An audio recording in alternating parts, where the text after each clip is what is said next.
Today, we're going to talk about the Panasonic S5 II X, a new full-frame mirrorless camera that is designed specifically for videographers. With the Panasonic S5 II X, you can capture stunning 6K 30p video and not worry about hitting a recording limit. Plus, use the high-quality codec and convenient workflow Apple ProRes offers. For handheld shooting, get smooth and stable footage with its 5-axis sensor stabilization. And with dual native ISO, it can capture great-looking footage, even in the most challenging lighting conditions, with minimal noise. And you can stream directly out of the camera with this built-in wired or wireless IP streaming. The biggest question to answer with the S5 II X is if you should buy it or the S5 II. Let's address the differences between the two. The S5 II X features a matte black finish, making it more discreet and less reflective. However, this finish can make it slightly harder to see the buttons in the dark. The S5 II X can also record video to an external SSD via USB-C, which is not possible with the S5 II.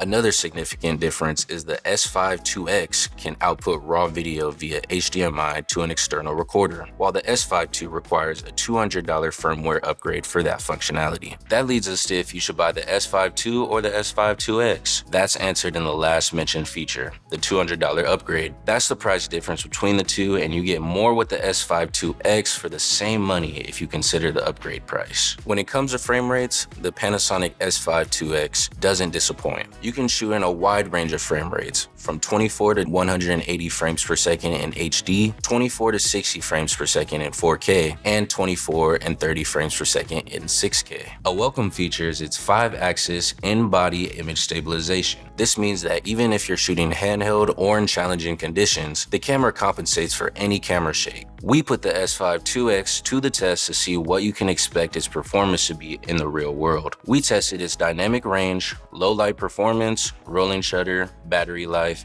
and if it overheats. Our test shows it has 14 stops of dynamic range in V-Log, allowing for rich and detailed footage. In low light conditions, the camera performs admirably, with acceptable noise levels up to ISO 25600. It doesn't suffer from bad rolling shutter. It's as you'd expect and the same as the S5 II. As for battery life, you can expect around 76 minutes of continuous recording in 6K 30. This is acceptable, but we would have liked to have seen at least 100 minutes. With that said, we didn't experience any overheating issues while testing. The Panasonic S5 II X boasts an impressive autofocus performance. The camera's 24.2 megapixel full-frame sensor delivers excellent image quality, supporting various codecs including MP4 and MOV in H.264 and H.265, as well as all intra. It can also record Apple ProRes 422 internally. Additionally, the camera offers the options for ProRes RAW and Blackmagic RAW via the HDMI output. The camera features a fully articulated 3-inch touchscreen with static touch control. You can use the screen to adjust settings, select focus points, review images, and even flip it out for selfies or vlogging. However, it also has a downside. When you use the HDMI or USB ports on the side of the camera, the cables can block the screen or limit the amount of articulation the monitor can have. The S5 II X has several shooting assists for an easier shooting experience. With waveform, vector scope, zebra, and focus peaking, these tools help you achieve accurate exposure, precise focus, and ensure your shots are visually appealing.